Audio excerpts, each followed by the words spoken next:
하나님께서 우리에게 주시는 말씀은 이사야서 38장 1절부터 8절까지 말씀입니다. 제가 봉독해 올리겠습니다. 이사야서 38장 1절부터 8절까지 말씀입니다.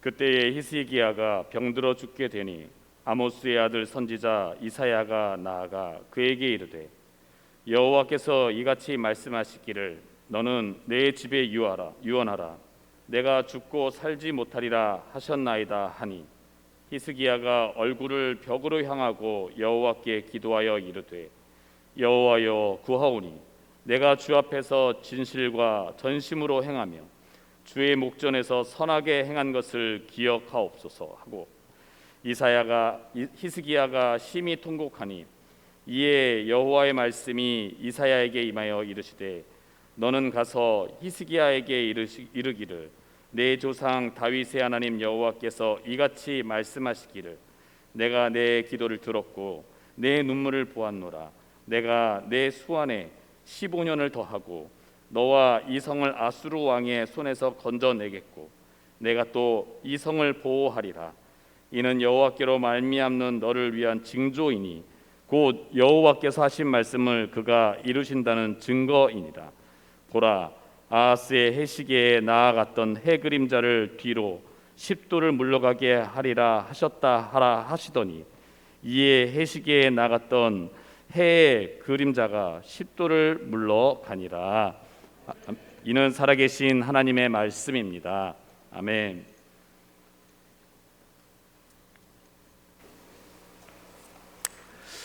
할렐루야. 아멘. 오늘은 특별히 우리 영광교회 45주년 창립 기념주일입니다. 오늘 창립 기념주일인데도 불구하고 이제 코로나가 확산이 심각해서 우리가 더 이상 현장에서 예배 드릴 수 없고 온라인으로밖에 예배 드릴 수 없는 상황이 너무나도 안타깝고 이렇게 만날 수 없는 그 아쉬움들이 너무 큰 것 같습니다. 가정에서 드리시는 우리 사랑 모든 성도님들 너무 그립고 일주일밖에 되지 않았지만 오늘 못 본다라는 그 허전함이 또 너무 큰 것 같습니다. 하지만 가정에서도 또 귀한 주일을 맞이하여서 하나님 앞에 정성껏 예배를 드리시는 귀한 시간이 되었으면 좋겠고 오늘 특별히 45주년 기념주일을 맞아서 우리 강사 목사님을 특별히 모셨습니다.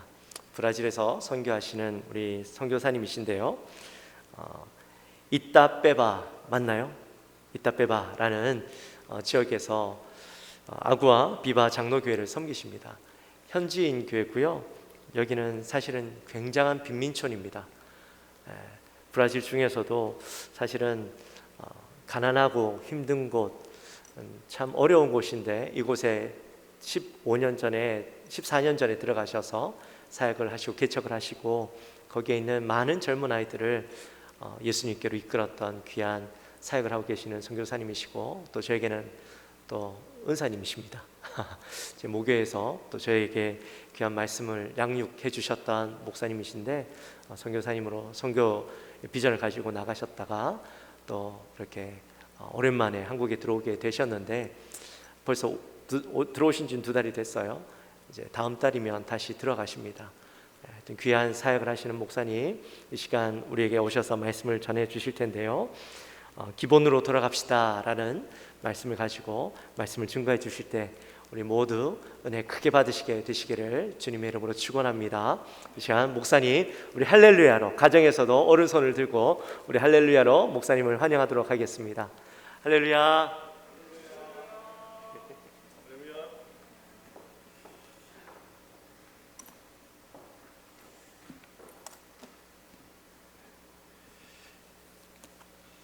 할렐루야. 네, 반갑습니다.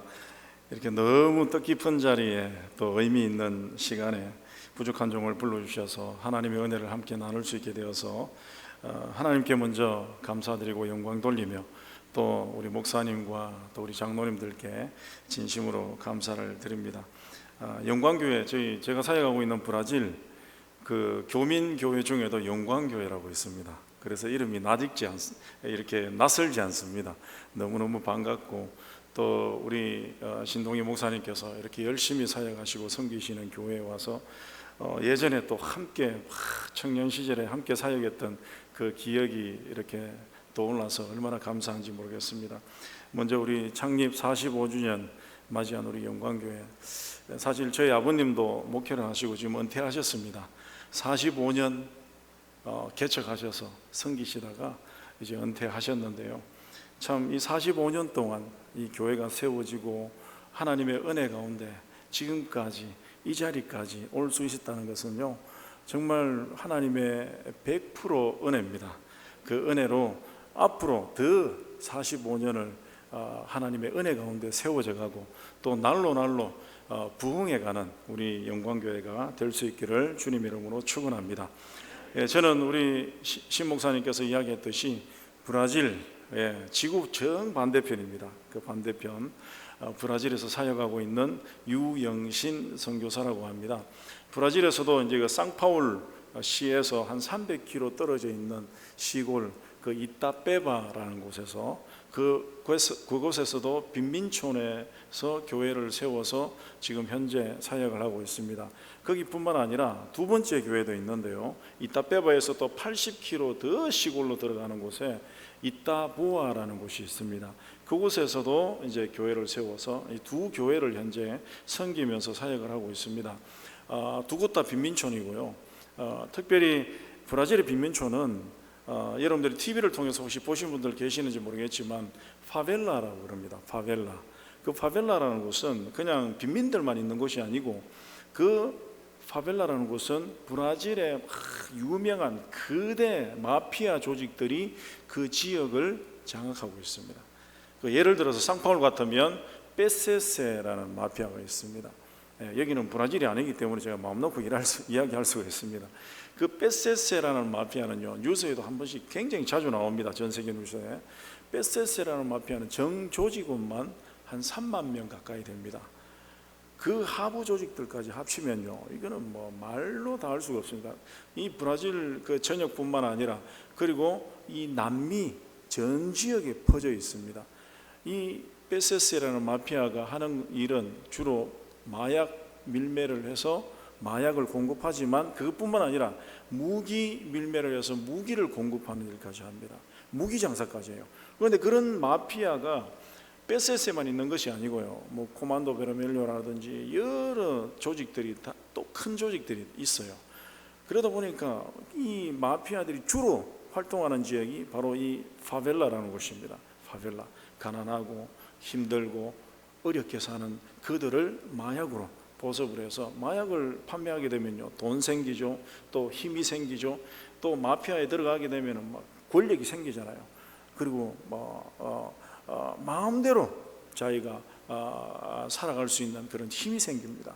그러다 보니까 그 지역들을 장악하고 있습니다. 그래서 제가 사역하고 있는 것은 바로 그 파벨라라는 곳입니다. 거기에서 예배 사역, 예배를 회복시키고 예배로 통해서 하나님의 능력을 선포하고 예수 그리스도의 십자가의 보혈로 그들을 회복시키는 그 사역들을 하고 있고요. 그리고 양육 사역, 그 파벨라 지역에 수도 없이 많은 아이들이 있습니다. 너무너무 아이들이 많아요. 정말 이 버려진 아이들이 너무 많습니다. 왜냐하면 13살 때부터 아기를 놓기 시작해요. 그러다 보니까 막 아이들이 너무 많습니다. 저희가 사역하고 있는 그 이타페바 사역지만 해도 15,000명의 인구가 살고 있는데 거기에는요, 청소년과 아이들까지 다 합치면 한 4,5,000명이 됩니다. 그 좁은 그 파벨라 지역이에요. 근데 복음 전해야 되는 곳이고, 또 그 아이들 가운데요, 정말 보석 같은 아이들이 너무 많아요. 예수 그리스도를 만나서 그들의 삶이 변하기만 하면요, 정말 이들을 통해서 하나님의 나라가 세워져 가는 그런 기적이 일어납니다. 그래서 양육 사역하고 있고요, 대학교 보내어서 또 신학교 보내어서 그런 아이들 양육하는 사역하고 있고, 그리고 구제 사역도 같이 하고 있습니다. 약값이 너무 비싸서 약값을 지원해 준다든지, 그리고 집을 지어주는 사역, 저희들이 집을 한 13채 가까이 지어줬습니다. 그리고 또 결혼식 사역, 결혼식을 못 올리는 친구들을 우리가 결혼식 올려주는 사역, 한 12가정을 결혼식을 올려주었습니다. 자, 이런 사역을 하고 있습니다. 오늘 함께 그 주신 은혜들을 함께 나누고, 또 하나님의 살아계심을 함께 고백할 수 있는 그런 시간이 되었으면 좋겠습니다. 브라질 속담 중에 이런 말이 있습니다. Cabeça vazia, oficina de diabo. 이 브라질은 포르투갈어를 쓰거든요. 예전에 포르투갈 식민지로 있어가지고, 근데 이 포르투갈어가 참 나오면은 써먹을 데가 한 군데도 없습니다. 딱 브라질 안에서만, 그리고 포르투갈, 그리고 아프리카의 몇 나라, 정말 써먹을 데가 없어요. 나오면은 무슨 말인지 아무도 이해를 못합니다. 그래서 설교할 때 한 번씩 제가 써먹습니다. Cabeça vazia, oficina de diabo. Cabeça는 머리란 말이고요. 바지아는 비어 있다는 말이고, 오피시나는 뭐 그 오피스라는 말이죠. 일하는 곳, 사무실. 그리고 지하부는 사탄이라는 말입니다. 그래서 종합해 보면 머리가 비어 있으면 사탄의 사무실이다, 사탄의 일터다, 그런 뜻이에요. 제가 우리 교회 룰지라는 우리 여성도가 있는데 상담을 하다가 같이 이야기를 나누다가 그 이야기를 저한테 해주더라고요. 브라질에 목사님이 이런 속담이 있습니다. 너무 좋은 속담 같아요. 머리가 비어 있으면 사탄의 일터다.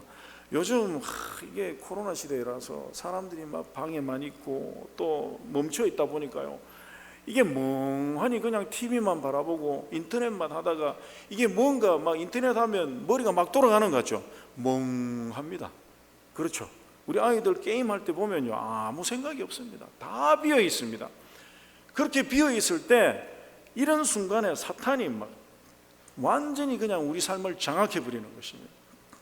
오늘 저와 여러분들 가운데 매주 주시는 은혜로, 오늘 이 시간도 주시는 그 은혜로 여러분들의 머리를 채우시고 여러분들의 가슴을 뜨겁게 채우시기 바랍니다.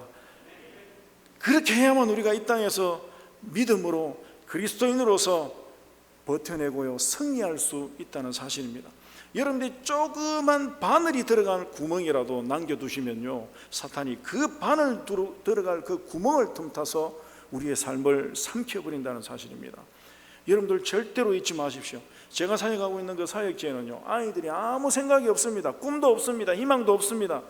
왜냐하면 그렇게 태어나서 그렇게 자라왔고요, 할머니도 자기 부모님들도 그렇게 살아왔습니다. 그러다 보니까 아무 생각이 없습니다. 그냥 살아가는 거예요. 여러분들 아시다시피 브라질은 삼바와 축구의 나라입니다. 막 무시마들은요, 죄송합니다, 남자아이들은 축구가 하루 종일 축구만 합니다. 축구입니다. 그냥 놀다가 축구, 뭐 길거리에서 축구. 저희 사역지도 사역을 시작하면서 교회를 예배당을 먼저 안 짓고 체육관을 먼저 지었어요. 아이들 축구로 통해서 선교하기 위해서. 그러다 보니까 아이들이 아무 생각이 없습니다. 저희가 사역하면서 제일 힘들었던 게 뭐냐면 꿈을 심어주는 것입니다.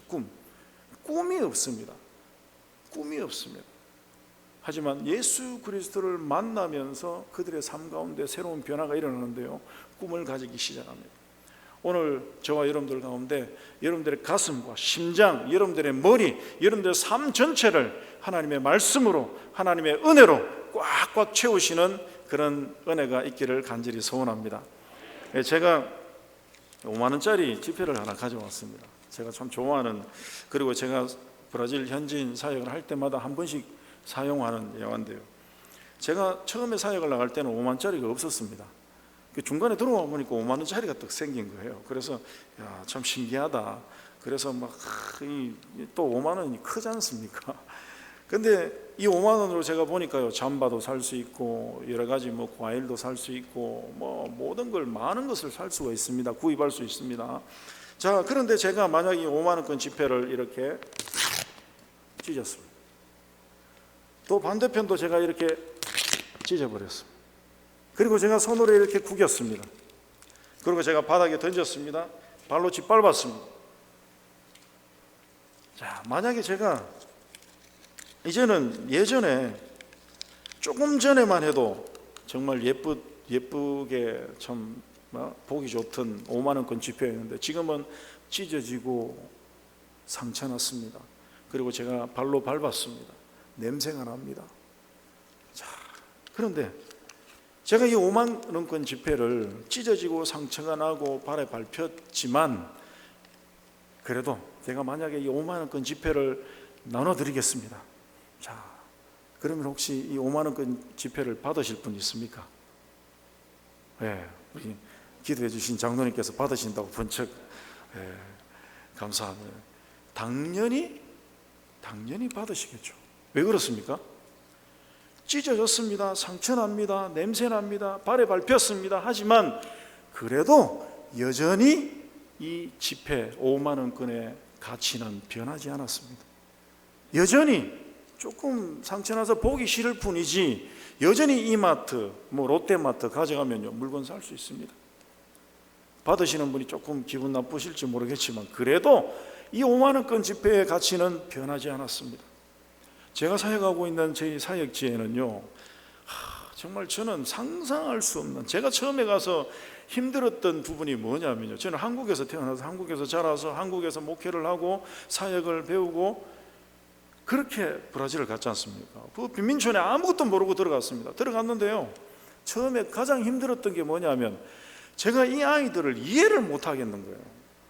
그런데 1년, 2년, 3년, 4년 지나면서요 제가 이해를 하기 시작했습니다. 하나님께서 주신 은혜가 공감 능력이었습니다. 공감할 수 있는 은혜.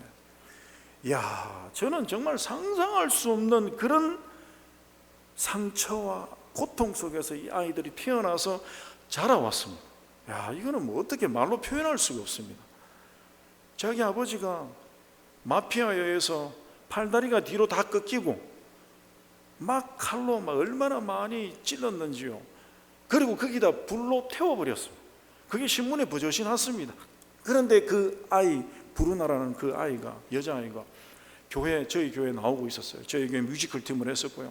그런데 그런 사건이 그날에 있었는데도 불구하고 교회에 왔는데도 불구하고 전혀 얼굴에 표정이 변화가 없습니다. 자기 아버지가 죽었는데도 불구하고. 이 마피아들이 사람을 죽일 때요 그냥 안 죽입니다. 총으로 한 방 죽이면 되지만 비참하게, 막 너무 비참하게 죽여버립니다. 타이어를 이렇게 재어놓고요 마피아들이 하는 사람을 죽이는 방법 중에 가장 잔인한 방법이, 여러 가지 방법이 있지만 타이어를 5개, 6개 재입니다. 그리고 사람을 묶어서 그 안에 집어넣습니다. 그리고 기름을 붓습니다. 그리고 불을 질러서 태워버립니다. 브라질 마피아들이 그런 짓을 해요. 그러면 나중에 사람 형체를 알아볼 수가 없습니다. 태워진 그 타이어하고 막 이렇게 붙었어요. 그런 사건 사고들을 이 아이들이 어릴 때부터 보면서 자기 가족들 중에 감옥에 안 가고 살해를 안 당한 그런 가정이 하나도 없어요. 그러다 보니까 이 아이들이 이런 상처들 속에 자라왔습니다. 상처 정말 우리가 상상할 수 없는 그런 상처 속에 자라왔습니다. 살아가고 있습니다.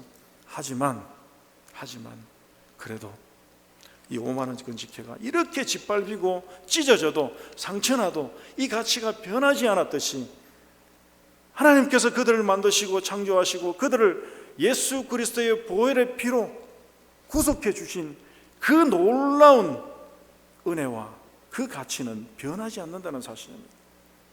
오늘 저와 여러분들에게도 이런 은혜가 있기를 간절히 소원합니다. 그래서 저는 그 가치를 이 아이들에게 알려주고 그들을 예수 그리스도를 만나게 해서 하나님의 일꾼으로 세우고 하나님 나라의 백성으로 만들어가는 그 사역들을 하고 있습니다. 오늘 이 코로나를 통해서 저나 여러분들이 얼마나 많은 어려움 속에 처해 있습니까? 너무너무 힘든 가운데 있잖아요. 우리 한국 분들 중에도 얼마나 많은 어려움 속에 처해 있습니까? 상처나고 찢어지고 혼자 외로워서 아무에게도 말할 수 없는 그런 어려움 속에 있는 이들이 얼마나 많습니까? 하지만 절대로 잊지 마십시오. 그런 어려움들 속에서도 여러분들의 삶을 우리 하나님이 꼭 보듬고 계시고 붙잡고 계시고 여러분들의 삶에 허락하신 부여하신 그 가치는요 절대로 변하지 않는다는 사실입니다. 오늘 그 은혜가 저와 여러분들에게 있기를 간절히 소원합니다. 지금 코로나 때문에 불안과 불만과 불신, 정말 말로도 할 수 없는 그런 어려움의 그 위기의 시간을 저와 여러분들이 지나가고 있습니다. 하지만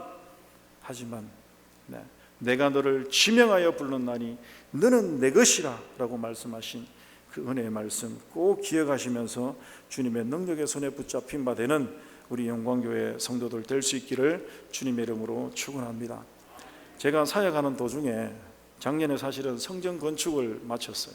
브라질에서 제가 성전 건축을 3번을 했는데 첫 번째 사역지에서 성전 건축을 1번 하고 그리고 두 번째 사역지에서 성전 건축을 하고 이제 3번째로 제가 첫 번째 사역지에 있던 성전이 작아서 다시 건축을 이제 조금 더 이렇게 확장을 해서 하게 되었습니다. 그런데 성전 건축을 마치고 제가 작년 9월 말에 갑자기 쓰러지게 되었어요. 쓰러지고 나서 제가 심장 수술을 받게 되었습니다. 네, 그냥 뭐 간단한 수술이라고 저는 생각을 했었는데 가슴을 열고 이렇게 9시간 가까이 되는 수술을 받게 되었습니다. 심혈관이 6군데가 막혔어요. 그래서 도저히 한번 쓰러졌을 때 일어설 수 없는 그런 상황이었지만 하나님께서 저에게 다시 사명을 베풀어 주시고 다시 사명을 주셔서 이렇게 다시 살아서 이렇게 영광교회에서 또 하나님의 은혜를 나눌 수 있게 되었습니다. 참 저나 여러분들이 살아가는 이 세상은요, 어떻게 생각하면 지뢰밭을 걸어가는 것과도 같다라고 저는 생각을 합니다. 제가 심장 문제로 통해서 쓰러졌다든지 아니면 코로나 문제로 통해서 이 전 세계가 혼란에 빠지게 되는 이 사건들, 또 여러분들 개인과 여러분들의 가정 가운데 얼마나 많은 사건 사고들이 있습니까? 그러다 보니까 하루하루 정말 지뢰밭을 걸어가는 것과 같은 지나가는 것과 같은 그런 삶이 바로 오늘 저와 여러분들의 삶이 아닌가 그렇게 생각을 합니다. 이렇게 어려운 우리 앞에 다가오고 있지만은 그 사실을 알지 못한 채 살아가고 있는 오늘 저와 여러분들이 바로 우리의 연약한 인생인데요. 이 우리의 삶을 바라보는 두 가지 시각을 생각해 볼 수가 있습니다. 이 소설을 쓰는 기법 중에 두 가지 기법이 있다고 하는데요. 첫 번째는 전지적 작가 시점이 있고 두 번째는 1인칭 주인공 시점이 있다고 합니다. 전지적 작가 시점은 우리가 너무 잘 알듯이 이 전지적 작가 시점에서 모든 것을 다 알고 써내려가는 것이죠. 네? 그래서 이 독자들은 그 기법을 통해서 소설을 보기만 하면 소설 앞뒤의 모든 내용을 다 알 수 있는 것입니다. 그런데 1인칭 주인공 시점은 어떤 사건이 터져도 그 사건을 알 길이 없습니다. 왜냐하면 그 많은 군중들, 그 많은 상황들 속에서 이 주인공 시점으로만 그것을 볼 수 있기 때문에 그렇습니다. 오늘 저와 여러분들 가운데 어떤 시점으로 여러분들의 삶을 바라보고 있고 어떤 시점으로 여러분들이 살아가는지 한번 고민해 볼 수 있는 그런 시간도 되었으면 참 좋겠습니다. 전지적 작가 시점은 뭡니까? 어떤 사람이 공원에서 놀고 있습니다. 그런데 막 갈매기 떼가 옆에 수백 마리가 있었는데 갈매기 떼가 갑자기 후룩 하고 다 날아가 버립니다. 다 날아가 버리는데 이 주인공은 알고 있습니다. 어떻게 해요? 전지적 작가 시점에서 그 상황을 다 설명하고 있습니다. 왜 그렇습니까? 쓰나미가 일어났기 때문에 다 알고 있습니다. 그런데 1인칭 주인공 시점은요, 알 수가 없습니다. 갈매기가 수백 마리가 후루룩 날아갔지만 왜 날아갔는지 그냥 그 군중들 속에서 혼자 우두커니 서 있는 그 주인공의 심리만 알 뿐이지 다른 상황을 절대로 알 수가 없습니다. 거의 이 땅에 태어나는 모든 사람들의 대부분이 바로 이 1인칭 주인공 시점을 가지고 살아갑니다. 내가 주인공 같습니다. 나를 위해서 어머니가 존재하고 나를 위해서 모든 것들이 존재한다고 생각을 합니다. 그렇게 살아가고 있습니다. 하지만 그런 주인공에게 우리 하나님께서 다가오셔서 건드리고 만지실 때가 있습니다. 그리고 내가 너를 지명하여 불렀나니 너는 내 것이라 라고 말씀하실 때 그때 그 사람이 예수님을 믿고 영접합니다. 하나님의 만지심에 반응을 합니다.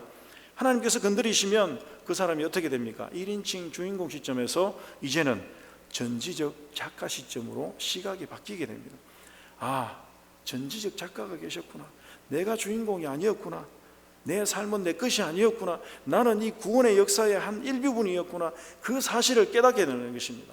그때 바로 그리스도인으로 삶이 변하게 되는 것입니다. 그 사건을 가리켜서 소명이라고 이야기하기도 합니다. 오늘 저와 여러분들, 우리 영광교회 모든 성도들에게 이런 1인칭 주인공 시점이 아닌 이제는 전지적 작가 시점. 사실 이 코로나라 사건이 얼마나 지금 이 세상을 혼란스럽게 만들고 있습니까? 저는 여러분들이 어떻게 이해를 할 수가 있습니까? 여러분들 주변에 일어나는 상황들을 여러분들이 이해 다 할 수 있습니까? 설명할 수 있습니까? 설명할 수가 없습니다. 제가 브라질에서 사회 가면서 있었던 모든 사건들 제가 정말 책으로 쓰라면 쓸 수가 있어요. 얼마나 많은 사건들이 있었는지 모릅니다. 결혼을 하려고 앞두고 있던 이진혜라는 제가 함께 사역했던 있던 친구가 있었는데요. 저희 교회 건축할 때도 돕고했던 친구는요, 어린 아기도 하나 있었습니다. 그런데 아기 우유 타러 보건소 갔다가 그날 아침에 6시 반쯤에 그냥 교회 한 2명이 나타나가지고 뒤에서 이름 딱 물어보더니만 헬멧 쓰고 두 친구가 올라와가지고 뒤에다가 머리에다가 뭐 총을 3방을 갈기고 여기 겨드랑이 쪽에 칼을 막 쑤셔서 그날이 그 자리에서 적사했습니다. 그 사건뿐만 아니라 그 파벨라에 사는 아이들은요, 어릴 때부터 마약을 접하고 살다 보니까 마피아들이 그 마약을 그냥 파는 것이 아니고 아이들을 통해서 팔아요. 왜냐하면 미성년자들을 통해서 팔게 되면요, 경찰이 잡아가지를 못하거든요. 미성년자이기 때문에. 얼마나 이 비열하고 악한 이 마피아들인지 몰라요. 그걸 통해서 얼마나 많은 여자아이들이 마약을 하기 시작하면 창녀로 빠지게 됩니다. 돈이 없으니까. 자꾸 하다 보면 돈이 없어지거든요. 근데 멀쩡했던 아이가 갑자기 막 메말라 갑니다. 그러면요, 분명히 마약 때문에 또 마약에 중독되어 있고, 그리고 이렇게 그 몸 파는 아이들로 바뀌어져 있어요. 남자아이들도 마찬가지예요. 얼마나 비참한 그런 삶을 살아가는지 모릅니다. 그런 상황들을 보면 이해가 되지 않습니다. 도저히 빠져나올 수 없는 그런 수렁에 빠져서 자꾸 깊이 빠져가고 있는 그들을 보게 되면요, 이해할 수가 없습니다. 세상에 일어나는 모든 일들 가운데 어떻게 우리가 다 설명하고 이해할 수가 있습니까? 할 수가 없습니다. 오직 전지적 작가 시점, 살아계신 하나님의 그 눈으로 바라보고 이해할 수 있다는 사실입니다. 이사야 55장 8절 9절 말씀 우리가 너무 잘 알잖아요. 이는 내 생각이 너희 생각과 다르며 내 길은 너희의 길과 다름이니라. 여호와의 말씀이니라. 이는 하늘이 땅보다 높음 같이 내 길은 너희의 길보다 높으며 내 생각은 너희의 생각보다 높음이니라. 제가 사역하고 있는 브라질, 이 코로나가요, 제가 이번에 사실 나오게 된 이유는 작년 말에 심장 수술을 했는데 그 다음 해에 바로 올해 초부터 코로나가 막 확산이 되고 시작이 돼버린 거예요.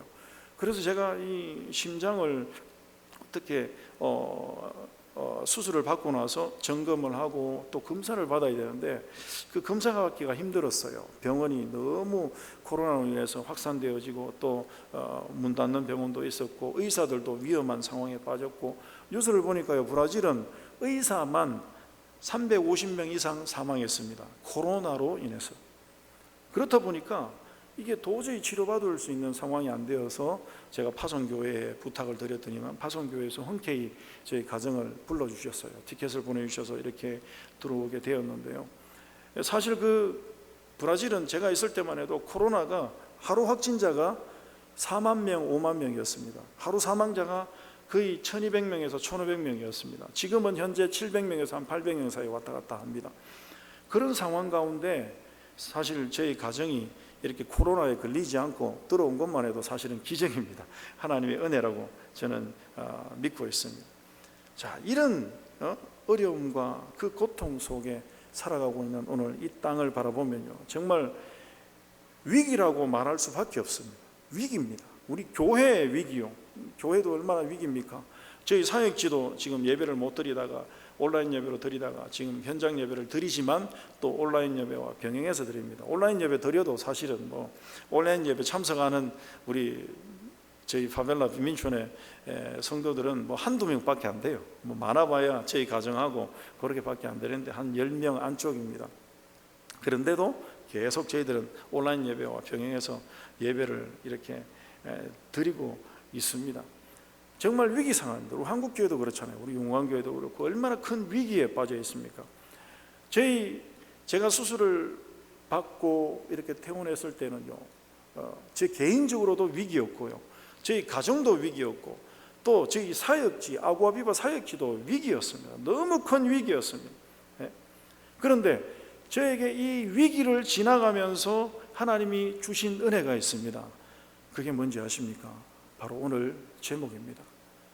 기본으로 돌아가게 하셨습니다. 기본으로 돌아가게 하셨습니다. 하나님께서 저에게 주신 그 위기의 순간은요, 기본으로 돌아갈 수 있는 타이밍을 제게 허락하셨습니다. 기본으로 돌아갈 수 있는 타이밍이 바로 이 위기의 순간입니다. 바로 위기를 만났을 때 오늘 저와 여러분들은요, 기본으로 돌아갈 수 있는 기회라는 사실을 기억하시기 바랍니다.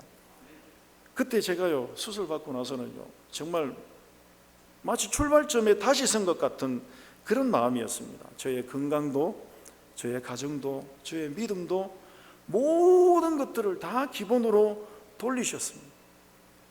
제가 중환자실에 많은 호수를 꽂고 꼼짝없이 누워있을 때 심혈관을 6개를 이렇게 한국에서는 관상동맥 우회술이라고 그러죠.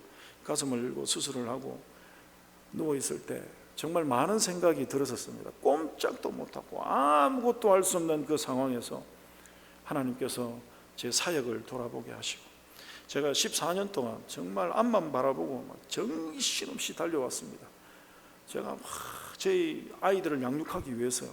제가 빈민촌에서 사역을 하고 있지만 저의 첫 번째 사역은 예배 사역이고, 그리고 양육 사역입니다. 다음 세대를 키우는 일입니다. 저는 다음 세대를 키우는 일에 제 목숨을 걸었습니다. 그래서 비전 트립을 아이들 데리고 다녔는데요, 1200km를 제가 하루 만에 운전을 했었습니다. 저희 이타페바에서 브라질리아라는 브라질 수도까지 가는데 한 1200km 걸리는데, 1200km가 되는데 새벽에 출발해서 저녁 10시 넘어서 도착했어요. 저희 아이들 본거 한 대 태우고 제 차로 끌고 태우고 갔습니다. 왜요? 이 아이들에게 좀 더 다른 세상, 그리스도 안에서, 예수 그리스도 안에서 꿈을 가지게 할 수 있도록 아낌없이, 돈도 많이 들었습니다. 하지만 그 돈이 아깝지 않습니다. 왜? 제 대에서 끝나는 것이 아니고 다음 세대, 그들이 이 제가 세운 그 사역지, 저를 통해서 세워진 그 아구아비바 사역지를 이끌어 나갈 하나님의 일꾼이기 때문에 그렇습니다. 거기에 제가 목숨 걸고 그 사역을 하지 않으면, 제 대에서 다 끝나버리면 아무 소용이 없는 거잖아요. 얼마나 많은 성도들이 눈물로 기도하면서 그 사역지를 세워왔는데요, 바로 하나님께서 기뻐하시는 사역이라고 믿고 그렇게 저는 달려왔습니다. 정신없이 달려왔습니다. 아이들 데리고 1년에 한 번씩 아마존, 비행기 타고 아마존, 브라질 아마존인데도요, 비행기 타고 한 4시간을 가야 됩니다. 저희 상파울에서 3번을 다녀왔습니다. 무조건 보여주고 싶었어요. 아이들이 가르쳐주고 싶었습니다. 이 넓은 세상, 그리스도 안에서 이들이 꿈을 가질 수 있도록 하나님의 일꾼으로 다음 세대로 이 사역지와 이 브라질 땅을 이끌어갈 수 있는 하나님의 일꾼으로 키우기 위해서요, 정신없이 달렸습니다. 그래서 자충우돌, 소문도 많고 여러 가지 문제들도 많았습니다. 사실은 그런 상황 가운데 하나님께서 저를 쓰러지게 하시고 딱 정지시켜줬어요. 병원에 꼼짝없이 누웠습니다. 그때 하나님께서 많은 생각을 하게 하시고 또 많은 기도를 하게 하시고 돌아보게 하셨습니다. 기본으로 다시 돌아가게 하셨습니다. 위기는요, 기본으로 돌아가는 하나님이 주신 기회입니다. 오늘 이 히스기야 왕 있잖아요. 히스기야 왕, 저나 여러분들이 너무 잘 알고 있습니다. 유다 왕국의 왕입니다. 25세의 왕이 된 히스기야 왕은요, 정말 다른 왕들과는 복이 드물게 너무너무 훌륭한 왕이었습니다. 국민들에게도 사랑받았고 하나님께도 인정받고 사랑받는 왕이었습니다. 히스기야 왕이 제일 먼저 행한 것이 종교개혁이었습니다. 우상으로 더럽혀진 성전을 청결하게 하고 또 유월절을 성대하게 지키고 우상의 산당들을 제거하고 노뱀을 제거하고, 정말 어떻게 표현할 수 없을 정도로 모든 왕들보다 탁월한 왕이었습니다. 열왕기하 18장 1절에서 8절 말씀에 보면요, 히스기야가 어떤 왕인지 너무 잘 나오고 있습니다. 하나님 앞에서 정직한 왕, 우상 숭배를 제거했던 왕, 여호와를 의지하고 신뢰했던 왕, 여호와께 연합하여 계명을 지킨 왕, 정말 어떻게 더 이상 표현할 수 없을 정도로 정말 칭찬이 넘쳤던 그런 훌륭한 왕이었습니다. 그런데 이 히스기야가 오늘 성경에 보니까 병들어 누웠습니다. 그것도요, 그냥 병들어 누운 것이 아니고, 누가 병들었다고 다 죽습니까? 아니잖아요. 그런데 병이 들었는데 죽을 병에 걸렸습니다. 1절 말씀해 보시면 아모스의 아들 선지자 이사야가 나아가 그에게 이르되 여호와께서 이같이 말씀하시기를 너는 내 집에 유언하라. 아니 병에 걸려 누워 있는데요, 와서 이제 유언해라. 내가 죽고 살지 못하리라. 죽을 병에 걸렸습니다. 다 병든다고 죽는 것이 아닌데 완전히 그냥 뭐 빼도 박도 못할 그런 이 히사야의 말씀이 전해졌습니다. 내가 죽고 살지 못하리라. 그때 이 히스기야가 어떻게 했습니까? 어떻게 했습니까? 얼마나 억울하겠습니까? 하나님의 나라를 위해서 그 나라를 회복시키고 하나님의 백성으로 만들기 위해서 온갖 노력을 다한 이 히스기야 왕인데 얼마나 억울하겠습니까? 그것도 죽을 병에 걸렸습니다. 그 당시에는요, 갑자기 어떤 사람이 죽을 병에 걸리게 되면 하나님 앞에 뭔가 죄를 지었기 때문에 하나님의 진노가 임했다라고 그렇게 생각했습니다. 이 유대왕이었던 히스기야가 얼마나 힘들고 어려운 상황, 또 위기 상황에 놓였겠습니까? 이때 겨우 39세였습니다. 39세 나이에 이 중한 병에 걸려서 죽게 되었습니다. 이때 이 히스기야가 어떻게 했습니까? 이 히스기야는요, 1인칭 주인공 시점으로 자신을 바라보지 않고 전지적 작가 시점인 하나님 앞에 자신을 내어놓습니다. 2절 말씀을 보시면 히스기야가 얼굴을 벽으로 향하고 여호와께 기도하며, 얼굴을 벽으로 향하고 좀 특이한 기도의 모습이잖아요. 제가 브라질에 있을 때 그런 인터넷 뉴스를 봤습니다. 재미있는 글을, 프랑스 인터넷 기사인데요, 아주 짧게 나와 있었습니다. 프랑스에 그 당시에 막 인터넷이 확산되다 보니까 이렇게 격리되어 있던 사람들이 자꾸 늘어나면서 그런 문의가 정신병 적인 그런 문제들 때문에 의사들에게 많이 질문이 왔다고 해요. 그때 이 프랑스의 정신과 전문의가 이런 상담을 해줬다고 합니다. 평소에 집안에 있던 그 벽이나 또 식물에게 별로 관심이 없었는데 격리 시간이 길어지다 보니까 이제 벽이나 식물에게 말을 거는, 또 대화를 하는 사람들이 자꾸 늘어난대요. 그러다 보니까 본인들이 좀 심각하다, 아니면 좀 문제가 있다라고 그렇게 생각이 되어서 의사에게 질문을 전화로 이렇게 많이 한다고 하는데요. 그때 이 의사가 이런 이야기를 했다고 합니다. 벽이나 식물에게 말을 건네는 정도까지는 괜찮다고 합니다. 프랑스 정신과 전문의 의사가 하시는 말씀이요. 하지만 만약에 벽이나 식물에게 말을 건넸는데 갑자기 벽이나 식물이 대답을 하면요, 안녕하세요, 뭐 봉지야, 브라질 말로 봉지야 하고 아침 인사를 했는데 갑자기 벽이나 식물이 봉지야 하고 대답을 해버리면, 그러면 큰일 났다고 합니다. 그래서 빨리 병원에 연락하라고, 빨리 병원에 진료받으러 오라고 그 프랑스 정신과 전문의 의사가 그렇게 이야기하는 것을 보았습니다. 혹시 힘들어서 여러분들 집에 있으면서 혹시 격리해 보신 분 계십니까? 없으시죠? 제 가정은 한국 도착해서 14일을 격리를 했는데, 이거 정말 보통 일이 아니더라고요. 너무너무 힘들었습니다. 정말 벽이나 식물하고 대화할 뻔했습니다. 너무 힘들었었어요. 너무 힘든 시간이었습니다. 하지만 여러분들이 혹시 힘든 시기, 또 격리를 하시더라도 벽하고 이야기하시지 말고 우리 좋으신 주님과 이야기 나누시기 바랍니다. 우리 주님이 항상 여러분들 가까이 계시다는 사실을 기억하시기 바랍니다. 히스기야가 얼굴을 벽으로 향한 것은요, 벽하고 이야기하려고 한 것이 아니고 사람은 보지 않겠다.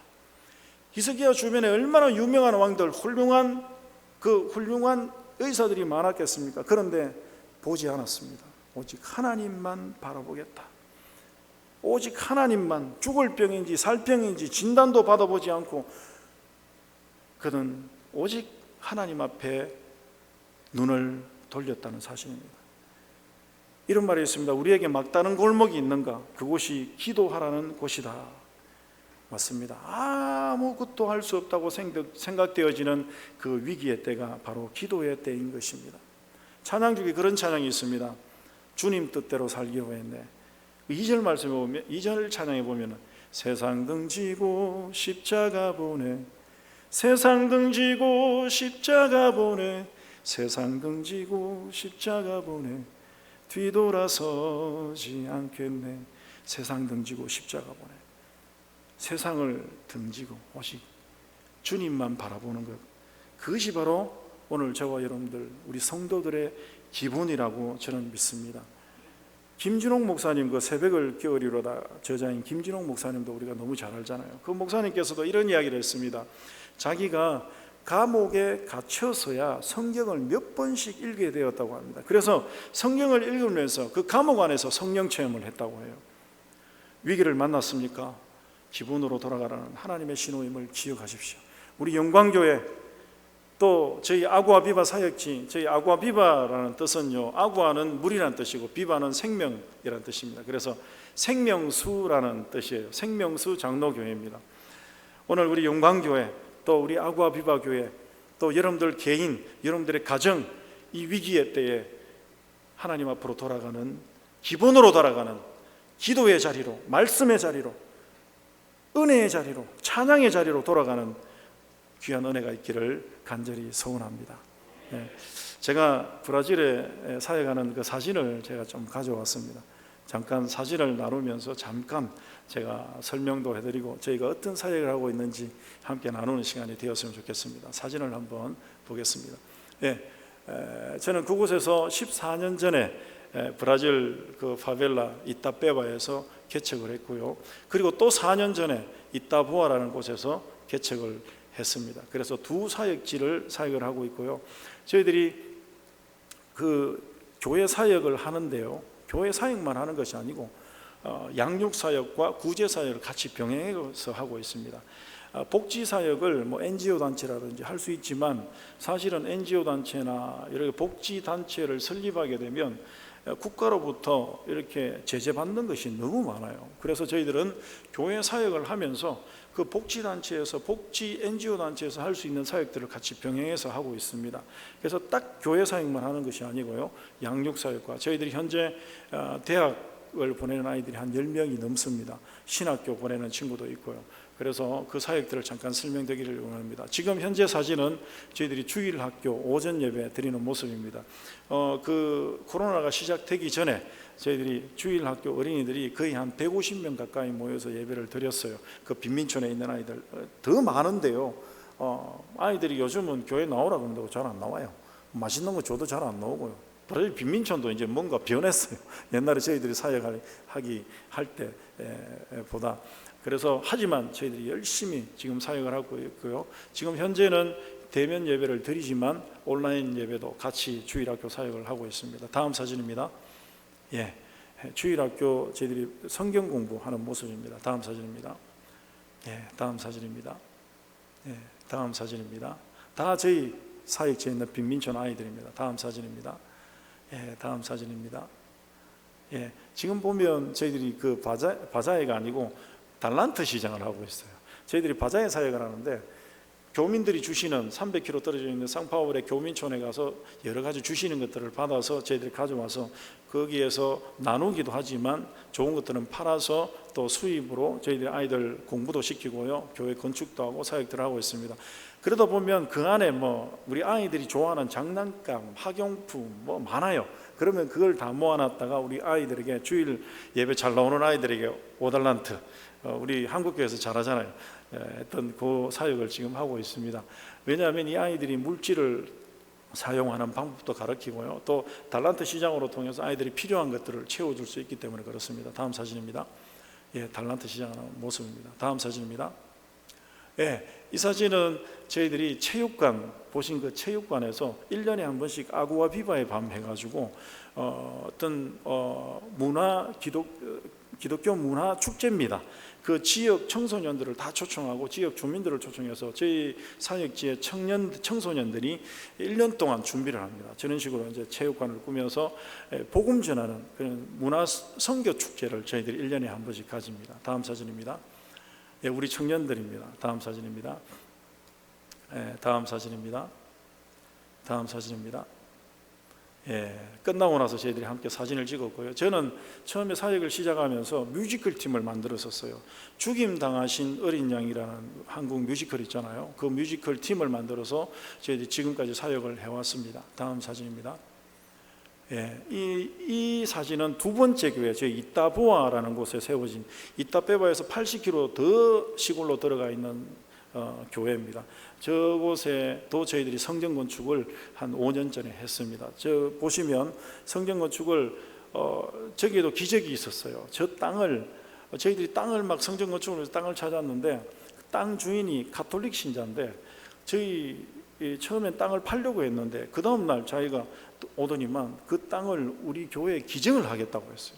그 13m, 25m짜리 땅인데요. 그 큰 땅을 저희들에게 기증을 해주셔서 저기에다가 체육관식으로 덮었습니다. 오른쪽에 보시면 이제 방을 집어넣고 아이들이 쉴 수 있는 공간, 또 사무실도 집어넣고 해서 이렇게 선교 공간으로 그렇게 지었습니다. 다음 사진입니다. 다음 사진입니다. 저희 두 번째 교회에 있는 청년들과 아이들 사진입니다. 다음 사진입니다. 두 번째 사역지 사역하고 있는 중간에 검은색 옷 입고 키 큰 분이 파스톨 파비오라고 파비오 목사입니다. 4년 전에 저희가 안수를 주고 지금 현재 그 두 번째 사역지를 맡아서 사역을 하고 있습니다. 다음 사진입니다. 다음 사진입니다. 두 번째 사역지 이따보아 사역지에서 어린이 축제를 하는 모습입니다. 다음 사진입니다. 다음 사진입니다. 이쁘죠 아이들. 다음 사진입니다. 여기는 우리 이따보아 첫 번째 교회 어린이 축제하는 모습입니다. 다음 사진입니다. 다음 사진입니다. 다음 사진입니다. 다음 사진입니다. 저런 식으로 해서 아이들에게 음식도 나눠주면서 하루 종일 봉투를 가지고 다니면서 게임을 통과하면 선물을 받고요. 그리고 정작 점심을 먹으려면 복음방이라고 해서 복음방에 들어가서 말씀을 한 10분은 들어야 밥을 먹을 수 있도록 이제 딱 프로그램을 짜가지고 저희들이 어린이 축제를 통해서 또 복음을 전하는 모습입니다. 다음 사진입니다. 식당에서 주방에서 봉사하고 섬기시는 무료로 다 섬기고 있는 우리 저희 사역지 리더 여성 리더들입니다. 저기 보시면 여성 리더들이요 좀 나이가 들어 보이지만 다 저보다 나이가 다 어려요. 30대 후반 이제 40 정도 되는데요. 손주들이 다 있습니다. 브라질은 참 안타까운 게 13살, 14살 때부터 아기를 놓기 시작해요. 그러다 보니까 그 딸이 또 아기를 놓잖아요. 그러면 손주까지 생기고 잘못하면 정손주까지 봅니다. 그러니까 어린 나이에 저렇게 젊은 나이에 아직 이제 30대 중반부터 손주를 놓기 시작해요. 그러니까 얼마나 가슴 아픈지 몰라요. 다음 사진입니다. 이 사진은 세스타 바지가라고 저기 박스 보이죠? 제가 이번에 격리하다 보니까 한국에서 이렇게 식료품 박스를 주더라고요. 그런 박스를 저희들이 한 달에 50개씩 섬기고 있습니다. 다음 사진입니다. 이 사진은 저희 현지인 선교사로 저희 사역지에서 자라서 저희들이 결혼시킨 사무엘 알렉산드라 부부 파송교회에서 현지인 선교사로 파송을 시켜주셨습니다. 다음 사진입니다. 루이스 파트리시아라는 부부입니다. 현지인 선교사로 같이 파송을 받았습니다. 다음 사진입니다. 다음 사진입니다. 우리 윅송이라는 친구 현재 브라질 장로교 신학교 다니면서 다음 사진입니다. 태권도 선교사로 키우고 있습니다. 흰 띠인데 지금 사실 그 성단 심사를 준비하고 있습니다. 작년 말에 한번 쳤는데 떨어졌어요. 너무 떨어가지고. 다음 사진입니다. 저희들이 집 지어주는 사역을 합니다. 저렇게 판잣집을 다음 사진입니다. 저렇게 벽돌집으로 지어줍니다. 그래서 저희들이 한 13채 정도를 지어주었습니다. 얼마나 감사한지요. 이 사역을 통해서 빈민들이 그 판잣집에 살면은 바람 너무 세게 불고 비바람 치면요 무너져 버립니다.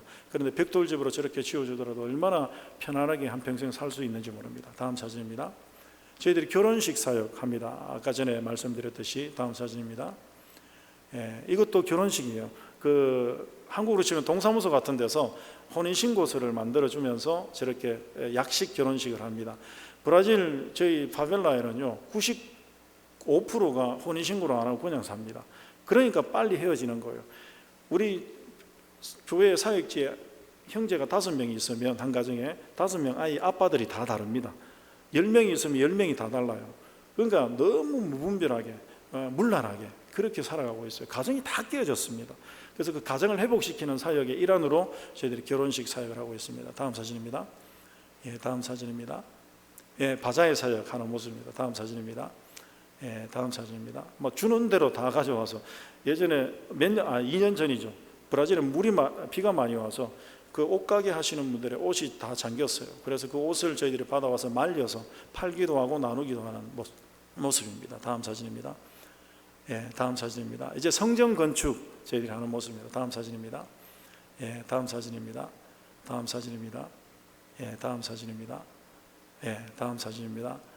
예, 이렇게 성전 건축을 했습니다. 다음 사진입니다.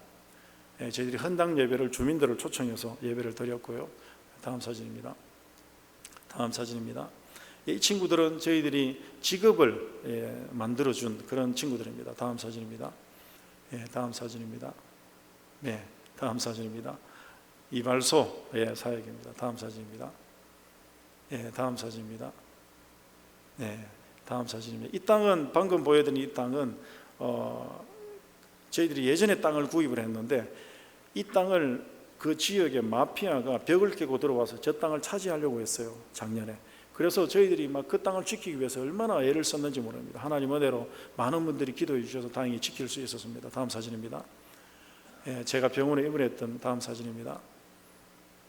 예, 다음 사진입니다. 예, 마지막으로 저희 가정 모습입니다. 예, 이렇게 또 만나게 된 것도 하나님의 계획하심이고 은혜인 줄 믿습니다. 함께 기도하면서 또 여러분들은 이곳에서, 저는 저 브라질 땅에서 하나님의 나라를 위해서, 복음을 위해서 정말 하나님의 뜻을 향해서 나아가는 우리 영광교회 되시고, 또 오늘 주신 말씀처럼 이 어려운 시기에 기본으로 돌아가서 하나님의 뜻을 찾아가는 우리 영광교회 될 수 있기를 주님의 이름으로 축원합니다. 같이 기도드리겠습니다. 살아계신 아버지 하나님, 감사합니다. 오늘 주신 말씀 우리 가슴에 새깁니다. 기본으로 돌아가라는 주님의 말씀 부여잡고 우리 삶 가운데 무엇을 바라보고 무엇을 향해서 나아가야 될 것인지 다시 고민하게 하시고, 우리 영광교회 모든 성도들이 오직 하나님의 말씀을 쫓아 이 시기에 히스기야 왕처럼 세상을 등지고 오직 하나님만 바라보고 하나님 앞에 무릎 꿇는 귀한 위기의 순간이 될 수 있도록, 축복의 시간이 될 수 있도록, 기본으로 돌아가는 은혜의 시간이 될 수 있도록 주님 역사하여 주옵소서.